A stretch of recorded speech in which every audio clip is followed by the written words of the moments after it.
the Middle East, as always, is a quintessential region of the importance of how geopolitical events and issues and challenges will play out over time. And there are certain distinct examples of how we're seeing that. It's also a region that has a lot going on in the year ahead, whether you look at Saudi Arabia and their efforts of increased diversification. You've also got the Expo in Dubai, and I know that's gone into some of the calculations. So exactly what bounce the UAE gets out of that Expo will be interesting and motivating to the region. Absolutely. I also wanted to ask you about one regional economy that's under a lot of pressure right now, and that's Lebanon. Yeah. What we're going to see is the foreign minister in the caretaker government actually speaking at the World Economic Forum in Davos later on this week. Now, lots of questions in the local media today about whether or not he should in fact be representing the government on the world stage at that event. But more specifically, what is the message, do you think, that he can send to the world about the state of Lebanon's economy today?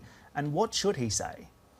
What should he say and what is he going to say, I think are going to be two totally different things. I mean, we know the country is at this brink politically and economically, right? You're looking at what's happening socially within the country, which is incredibly challenging for them trying to make any internal changes, but it's increasingly worrying, not just for the region, but also globally. And then I think you look economically, and it's, what other levers do they have to play with, not just over 2020, but over the next few years ahead, that can actually, hopefully, turn the corner and put the country back on the right track. But it's a country that we have followed incredibly closely.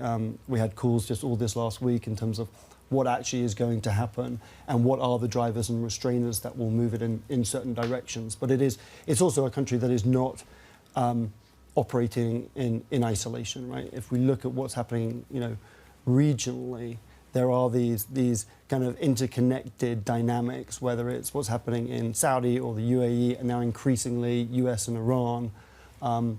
So it's definitely a country to watch. I think he will try and put a positive spin on whatever he says when he speaks, but take it with a pinch of salt. Yeah, absolutely. It's an interesting dynamic playing out across the Middle East at the moment, because you have this political, social, economic unrest unfolding in Lebanon. Yeah. At the same time, the situation in Iran's been really interesting, not just because of the US influence and also the attacks that we've seen, but the protests on the street. Iraq, also a similar situation. Do you think that these events are linked in some way, or are they isolated events? I don't think anything these days is necessarily isolated. I think everyone talks about, as a quintessential geopolitical risk management firm, right? There is we play at this intersection between politics and economics, business and society, and you're seeing that intersection within countries, within regions, and then globally. So I think it would be unwise to look at things in isolation. They just don't operate that way anymore, I think, whether that is a country or whether that is a business.